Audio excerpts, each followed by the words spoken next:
If you're a maker, you should delete your Pinterest. I mean it, press the button. Pinterest doesn't serve you, it doesn't serve your creativity, and it was never intended to. Hello everyone, and welcome back to the Steph Zone channel. In today's video, we're talking about everybody's favorite app for creatives, Pinterest. While other social sites have, I think deservedly, received a lot of critical attention in recent years, Pinterest has gotten off largely unscathed. It continues to market itself as a way to gather inspiration from around the world, organize ideas, and just generally build creativity. A quick search of "So my Pinterest board" or "knitting from Pinterest" will bring up dozens of videos from amazing and talented makers using Pinterest for inspiration. But is that reputation deserved? What does Pinterest actually provide, and how does it help uplift our creativity, or not? Let's get into it. To start our exploration, we need to first ground ourselves in what Pinterest actually is and how it works. At the most simplistic level, Pinterest is a visual search and bookmarking platform. People save and organize images called pins into theme boards for ideas, inspirations, and future projects. As you pin these images, the Pinterest algorithm is learning what draws your eye, what you click on, and how this behavior compares to other users. Then, of course, it's going to suggest more pins that it thinks will draw your engagement. Of course, just showing you images of stuff you like isn't really a business model, and Pinterest is free to use. So, how does Pinterest make money? First, and probably most obviously, are sponsored pins. These look like regular pins, but companies are sponsoring these ads so they feature more prominently in user feeds and in search results. Pinterest is then paid based on a click-through rate, impressions, or the user completing a specific action, like buying something. In the last few years, Pinterest has actually allowed smaller retailers to upload their entire product catalogs to Pinterest, and then Pinterest automatically generates pins, or their ads, that link directly to those product pages.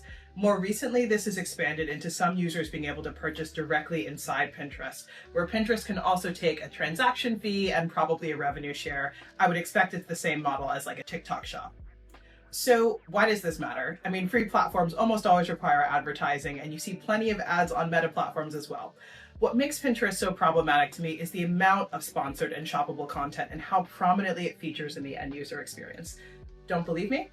I went through 1,000 pins over several weeks to understand what the algorithm was showing me, especially as a fairly engaged Pinterest user with lots of distinct boards. For each pin, I noted two things. Firstly, we have a type.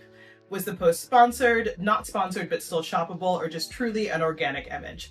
I then looked at relevancy. I have so many sewing, knitting, and fashion boards that I think I'm probably fairly easy to suggest content to.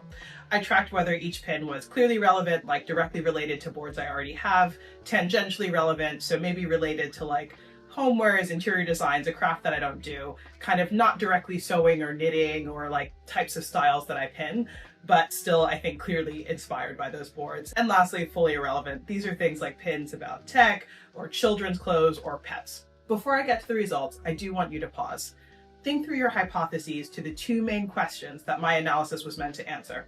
Firstly, what is the balance of sponsored and shoppable content to organic content? And secondly, how good is Pinterest at showing you pins which are clearly relevant to your activity on the site? And how is relevancy impacted by a post being sponsored? Let's start with our first question around the balance of shoppable or sponsored content. I'm sorry to say it, but the results here are really woeful. Of 1,000 pins, the largest category, around 36%, were sponsored. Another 33% were still shoppable. That means only 31% were just organic pins, pins that Pinterest has no incentive to promote, but provide the sort of organic exploration that Pinterest used to be known for. When we look at relevancy, to be honest, the results are similarly grim. Despite having a pretty clear set of interests, less than half of the total pins I saw directly related to those interests. But let's look closer at the three graphs breaking out relevance by pin type. As you'll see, the vast majority of sponsored content was totally irrelevant to my Pinterest activity. And remember, sponsored content is the largest category of pins. The relevancy results are better for shopping and especially for organic content, but the issue here I think is clear. When you use Pinterest, you might actually see more irrelevant ads than relevant organic content. The numbers don't lie. Pinterest is designed to show you shit to buy, and this is heavily prioritized over any goals that you might have. Even worse, this analysis didn't account for positioning. Not only is most of your Pinterest feed irrelevant, sponsored, or shoppable content, but that irrelevant content is almost always dead center in your eyeline. Let's look back at the screenshots. You might not be looking at these ads, but your subconscious absolutely is, and that's why advertisers will pay so much for these impressions. You might want to feel like your feed is this aesthetic, creative play space, but it is the equivalent of a show where over half the runtime is dedicated to product placement or just straight up commercials. So basically the Emoji Movie, which I think has like surely under 5% on Rotten Tomatoes. I'll go back and look, but it was terrible. We can all agree that was a travesty. So here's why this matters. Pinterest isn't just wasting your time with these irrelevant ads, it's hijacking your creativity. If 2/3 of what you see is designed to sell, then the inspiration you're saving isn't neutral and it's not providing you with something expansive. If you sew or knit to escape the churn of trends and consumerism, why would you let another social media site funnel you right back into it? And just to be clear, I'm not judging anyone for scrolling Pinterest or taking inspiration from the fashion world, even fast fashion. There are loads of gorgeous clothes on Pinterest, and as sewists and knitters, we all love looking at gorgeous clothes and textiles. The problem is 100% not your boards or your brain, it's the platform itself. But I also understand why so many of us turn to Pinterest in the first place. We want to gather ideas, we want to get ideas for new projects, and just see what's possible. So instead of relying on a broken system that is actually working against you, let's talk about other ways that you can get that same inspiration in ways that actually expand your creativity, not limit it to a bunch of ads. Before we jump into these alternatives, I wanted to give you a quick framework for how I'm evaluating them, just because I know that my audience here comes from all over the world. Therefore, everything I'm going to recommend right now is going to share a few qualities. Firstly, it's going to be free. Times are tough. I'm not here to raise more barriers. And in general, I'm really against encouraging you guys to sign up for subscriptions, which we're going to talk about in a future video. Secondly, I'm picking things here that are accessible worldwide. I love gathering inspiration in person. I'm lucky to live in London, where I think there's inspiration everywhere. But again, global audience, we're just kind of focusing on digital tools for the moment. Third, we want these to be frictionful. I'm somewhat joking here, but social media sites or sites like Pinterest are designed to be frictionless so that you sit there scrolling. Nobody needs more endless scrolling time. Endless scrolling time is not good for your creativity. It's not good for your productivity in any way. It also kind of stresses you out. So I'm going to suggest platforms that force your brain to engage a bit and that you're going to be willing to walk away from. And lastly, these sources are going to be dispassionate. Algorithms are basically spoon-feeding you stuff that's familiar. I find it's much better to look at things that you don't normally see and ideally that you don't really like sometimes, and then you can force yourself to think about it, which I'm going to, again, touch on more on later. So let's get to our sources. The first one might be a bit of a surprise, but it's actually an online archive of vintage Sears catalogs. For my non-American viewers, Sears is a big department store. I think Sears is still around, I assume it is. It's been around forever, and there's this weird website that's also been around for, I want to say it's been like 10, 15 years. And it just has hundreds of department store catalogs. These are from 1930 to 2017. And if you want to see some vintage fashion images that aren't runway, like sort of seeing what actual normal people wore day to day, this is a really fun site to sort through. Let's hop over and then I'm going to give you a tour. So when you get onto this website, you're going to see that it's a bit dated and quite simplistic. Really, it's just a long list of the catalogs you can review. Mostly Sears, but there's some other big American department stores, sorted by year and by season. When you click one, the catalog will slowly open in a new tab, and I'll be honest, it's always slow. Give it time. So then you'll see a load of catalog pages that you can click on. It's pretty fun since it covers not just clothes, but also homewares, toys, and even mechanics. And like I said, this isn't a frictionless experience. This is an old format website. There's a lot of new tab opening. But like I said, it's not addictive and it's still really fun to look through. I found loads of stuff I like, ranging from, I think, a pretty wide variety of eras. Some of it probably wouldn't be a surprise to you, like my love of giant 1970s collars, but I've also found other favorites from 80s swim to 50s swing cardigans. Of course, looking at stuff I dislike is probably just as fun, maybe even more fun. And even just the style of the ad sometimes is funny and worth sitting there exploring and just thinking about. Now, if you want to broaden a bit beyond clothing for your inspiration, I got you. Another source I love to spend time with is digital museum archives. People sleep on the archives, but most large museums have most of their collection digitized and available for free from all over the world. My personal favorite right now is Europeana. Instead of single source archives like the one from the New York Public Library, the Met, or even the V&A here in London, Europeana consolidates items from over 2,000 smaller institutions. You can really see some special stuff. Now, of course, you can just browse around a website like this and enjoy the interesting items, but I'm going to show you a more targeted use case that hopefully will feel more relevant to this audience. Some of my favorite sewing and actually, mainly knitting YouTubers, Casey of Young Folk Knit and Ashley of Designs by So and So, are currently doing a make-along. Hi to both of them. Love your channels. Happy to say hello to you. Now, this make-along features a really popular aesthetic right now, the fisherman aesthetic, which they are calling Fish Girl Fall. Think cozy coastal vibes.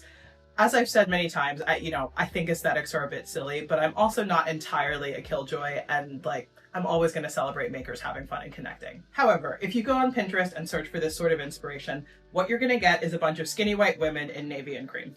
For some reason, many of them are also wearing giant wool sweaters or big jackets with tiny shorts. I've lived near the sea before. I've been to a lot of fishing villages. It's not a look that I've seen, but okay. I think though it's not a practical outfit for any activity. There you go. Plus, you're going to get a bunch of links to a bunch of clothing brands who have slapped a fish or a lobster on all of their items to just tick a box for an aesthetic. It's really lame. Also, as an aside, the Pinterest Instagram also featured this ad, which is about a fun coffee drink for the fisherman aesthetic, and it comes from Emma Chamberlain's coffee brand. I had no idea that fishing communities loved salted toffee lattes and identified with them so much. I checked, and it's inspired, it's fisherman inspired because there's sea salt in it. So there you go. Maybe next we'll get an artisanal donut inspired by working in a mine with, some little coal dust sprinkles on top. That sounds stupid when I say it out loud, and that's exactly as stupid as that coffee drink. You deserve better than this, and frankly, so do the communities that this trend is referencing. The clothing of coastal communities historically is pretty well documented, and these are also not fairy tale people. So rather than taking inspiration from Zara or Urban Outfitters' really half-assed interpretation, I put together a little collection of images from Europeana with actual inspiration from these communities. All of these came from searching fishing costume, fish, coastal dress, etc. I wanted to show that you don't need to be an academic who knows the proper terms for every type of clothing in a bunch of different languages to figure this out. Here, rather than a bunch of clothing aimed at teenagers, we have actual historic fishing garments, some art pieces. I don't know, I'm even just finding myself drawn to the color palette of some of the seaside paintings that I found. Best of all, you can easily learn more about these items and do more research if you want to, because they're documented pieces in a museum with all the relevant info and not just an ad. On Europeana, you can even save your items to a collection, so I'll link mine in the description below. To be clear, this type of searching is going to feel different. It's not just an endless parade of aesthetic images, and you have to put in work to find things especially that you like. But spending 30 minutes with this and ending up with one or two things that genuinely made you feel curious is a far better creative experience than scrolling Pinterest for 2 hours. The latter might feel more soothing and it feels like you're being more creative, but really what you're doing is just sitting and watching ads. I hope that you enjoyed this video because I do want the world of creativity and inspiration to be a more regular topic on this channel. Your attention and your creativity are so unbelievably precious. If they weren't, companies wouldn't be paying billions to hijack them. The point of this video isn't to tell you what you should make or what you should like. There's truly no judgment from me if you want to copy a fast fashion item or jump on a trend bandwagon. What I did want to do is give you a little bit of a nudge out of the Pinterest nest. Inspiration without context is ultimately pretty shallow. When you're exploring sources that aren't designed for marketing, you don't just find pretty images. You find stories, histories, details that will surprise you. You start to understand not just the garments you're making in a deeper way, but also your own taste, your own interests, and your own creativity. So, to cut to the chase, if you're using Pinterest to build momentum on your creativity and find inspiration, delete it. If you're using Pinterest as a way to relax, I would also consider deleting it. It's designed to keep you scrolling and make you buy irrelevant shit under the guise of expressing yourself. But regardless of what you choose with Pinterest, give yourself the gift of some sources which are more honest. They were going to take you further than any algorithm ever could. But now, I want to hear from you. If you're a Pinterest user, have you noticed the issues I'm describing? If you want to defend Pinterest in the comments, have at it. I'm going to read every single one, I always do. Or if you have other sources you use for inspiration, please share them. We all want to be inspired here. If you do want to hear more from me, of course subscribe, but you can also always follow me over on Instagram. I'm at the same handle, just StephZone. Have a wonderful rest of your week, and I'll see you again very soon. Bye!